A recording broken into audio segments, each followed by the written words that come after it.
It was the first time na narinig namin sa inyo during your press conference or ambush interview sa Zamboanga kung paano po nagamit yung confidential funds ng Department of Education. And you've mentioned si Zaldico. Ma'am, pwede niyo po bang ibahagi pa sa amin ano yung findings ng DepEd regarding the laptop scandal? And then, ano po ang ginawa ninyo sa findings na ito? Ipinaalam niyo ba President Marcos? May ginawa po bang parang case build-up para kung makasuhan man kung may ikakaso?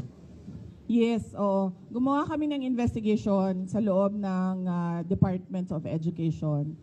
Isa sa mga pinagamitan ng confidential funds ay yung corruption sa loob ng Department of Education. Hindi lang sa laptop madaming reports of corruption inside the Department of Education. Hindi lang sa central office, kasama na yung sa mga regional offices namin.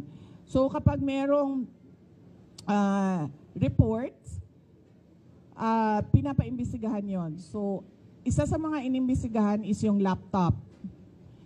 Ang unang ginawa doon is nag-request ng fraud audit sa Commission on Audit.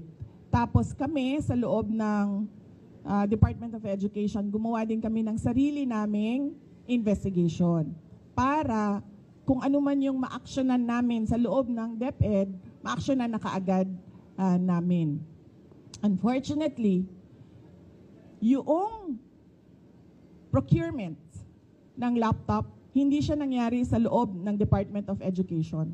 Nangyari siya sa DBM.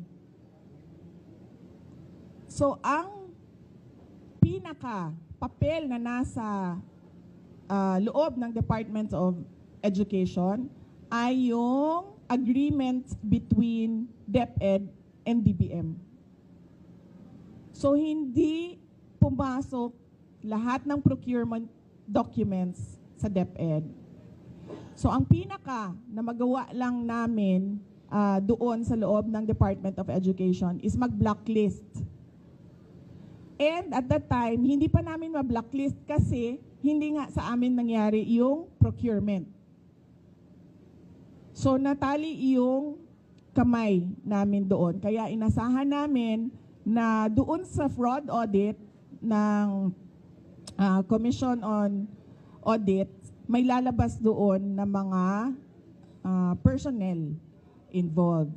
At doon sa Blue Ribbon Committee na investigation, kung maalala nyo, may nangyaring Blue Ribbon Committee investigation sa Senate, sa laptop, ginamit namin yon sa loob ng Department of Education para isa-isahin kung sino yung mga personnel involved na under sa mga tao involved doon sa Senate Blue Ribbon investigation.